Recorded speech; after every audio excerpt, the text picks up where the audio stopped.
So the story of Mrs. Kawira Mwangaza is quite interesting and confusing, given that we've seen the number of events that has took place in Meru County. We saw during her inaugural speech, the MCAs barred her from entering the county assembly. She was also, during the speech, the MCAs walked out and sang some song pale alikuwa anasema waliimba bado mapambano. And I can say that we are not sure what is really happening, because according to Governor Mwangaza, she says that the MCAs want bribe. And she says that the previous regimes, that is that one of Munya and then that of Kiraitu Murungi, walikuwa wanapea cha wanataka. But then she says that yeye ni pastor na anatosheka na mshahara yake, and so MCAs should be satisfied with their salaries. According to her, the MCAs are against her because she's not bribing them. Afungui mkono. Yes, that is one of the things that she highlighted during the press briefing on Monday. Yes, and she said that ndio safari imeanza. I don't know if she'll manage with the MCAs, in fact, almost all MCAs. Then in the issue of appointing her husband and then her sisters as the personal assistant, and also the bodyguard. Actually, she employed 2 of her sisters to public office, one as her personal assistant and another as security personnel. Yes, I think that is not right. Nepotism. What if they qualify for? No, there's some procedures. And kuna kuanga na kitu ambao wanasema something of interest. Yes. You're not supposed to appoint your sister and your brother just because you're a governor and they are qualified. Kuna limitations pia. I think that she did not follow the right procedure. About the position that she gave her husband, I think youth patron for the county. Patron for the hustler something. Unataka kuniambia kuna youths in Meru County? Si ndio huyo alichagua youth. I think that is not right. It does not paint a good picture, because you have your sisters, 2 sisters in the county leadership. Then you have your husband. Maybe sister watoto the next. But the husband is an artist. He sings with a guitar. I saw him some time back singing, performing during, was it the inauguration for the governor or what? He performed and he was paid, I heard he was paid almost 2 million shillings for performing. And I don't know. Now, the anti-graft watchdog also cited her for directing county staff to work for Baite TV, a media house that she owns or owned by her family. You see, the whole story is just rotating about she's trying to satisfy her needs, her sisters, her husband, relatives, her business, her company. So let's wait and see what ESCC will do and settle ESCC has already written a letter to her, cautioning her. She needs to shed light on the same. She's also alleged to have directed county workers to use their social media pages to promote her political activities. Kama wewe ni county worker, you must post Miss Kawira. Akienda kufungua barabara unaweka, akifanya nini unaweka, akipost unapost. So, and Ms. Mwangaza faces a rebellion from members of county assembly. Is also on the spot for ordering Meru Teaching and Referral Hospital to spend its revenue at the source.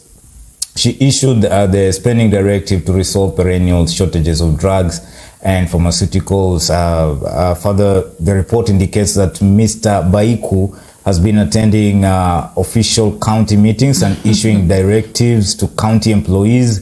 It is not clear whether he's a public officer. So somebody, she's been sending someone to issue directives, but they're not sure if the person is employed by the county. And so quite a very funny scenario there. It seems like Meru County didn't get it right this time, the way it looks. Because I even saw the governor making a very funny prayer, praying for the MCAs, and she said they have demons, and she decided to solve the whole issue by praying for them and stuff. You're supposed to, at some point, you're not supposed to bring politics and religion. Kuna mali ambayo inawachania na kuna mali ambayo inakutania. In this issue, it's not about prayer. You're supposed to sit down, although she alleged that amekuwa na meetings, several meetings with MCAs na wamekuwa wakikubaliana, then in public they rebel. I'm not sure about that because there's no proof. As she said that hakuna proof, that's why wanamruka. But to Governor Kawira Mwangaza, I think that yes, we know you are a bishop or mchungaji, but then when it comes to matters of leadership, you have to separate the two in a way. Si kila kitu tutasolve na prayer and fasting. It's one thing to be you and your calling, and it's another thing to be an administrator. Even most churches have failed because of poor administration. Yes. There's power, there's everything going on, yes. But now with lack of proper administration, everything will just crumble. And the MCAs have actually put up a fight, and they have said they're going to impeach her and remove her from office. And she responded, also attacking the media and saying that the media is focusing too much on the MCAs and doesn't care about her. And so she's asking the media to actually get a response from her. And on Monday, she made a press statement where she said it is a right of MCAs to cry and ask for a battle. And I have told them I don't have time to waste in empty battles. I am fighting famine, lack of school fees, and looking for fertilizer. In which way, Miss Governor, if it's by the employment of her two sisters and the husband, yes, and what has been alleged, if that is the way she's fighting famine and lack of school fees and looking for fertilizer, yes, then that's the worst thing that can ever happen to Meru County. And she says, I wish every leader was fighting for this. Anyway, I have no idea what is going on, but we're going to take a look at what she said, and when we come back, we'll be continuing with the drift. I think it was good for every media station that aired the allegations to follow the due procedure, watafute gavana wa Meru, wajue kutoka kwa upande wake. Nataka kusema it is so unfortunate that I only saw the allegations on media. To me, it is not right. To me, it is very unprocedural kufanya namna hiyo. Kwa hivyo bado ninangoja waniletee, and I will give them due answers. That is for now the allegations that are going around. Number 2,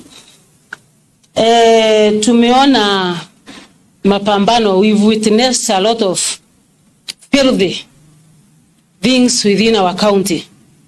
One, tuliona MCAs wakilia mapambano wakiongozwa na speaker wao, na wakalia sana, wakasema bado mapambano, na it is their right ya kulia bado mapambano na waitisha mapambano. Na niliwajibu nikawaambia I don't have time to waste na mapambano ya bure. Niko katika mapambano ya kupambana na njaa iliyomo Meru, napambana na ukosefu wa karo kwa watoto wetu wa Meru, napambana kutafutia watoto wa Meru mbegu, napambana kutafuta fertilizer vile itafikia watu wetu mashinani, napambana kutafuta vile nitafikisha mbegu kwa wakulima wetu. Kwa hivyo that is the kind of mapambano that I would wish every leader kupambana.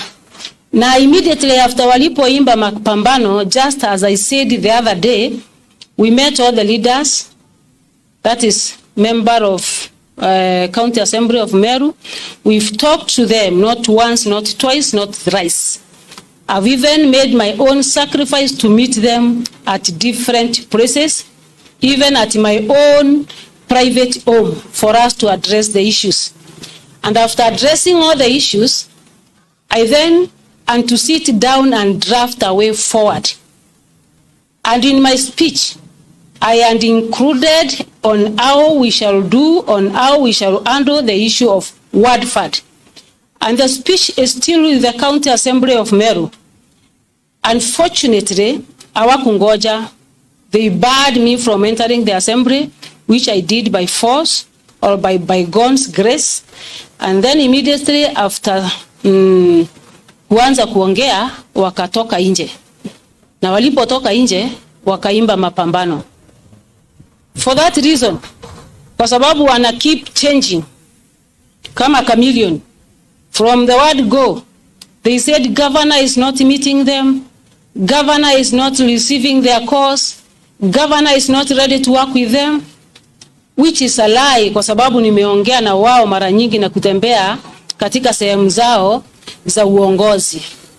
Walipoona wamegonga mwamba katika allegation ya kwamba governor aongei nao na governor ashiki simu na governor akutani nao, walipogonga mwamba wakarudisha mpira kwa Wadford. I asked them the other day in a certain barrio, ni serikali gani iliwapatia Wadford within 1 month? Ni serikali gani? We had 2 previous governments, one by Honorable Munya, the other one by Kiraito Moronge. Walipata Wadford within 2 months. Walipewa walipotuingia.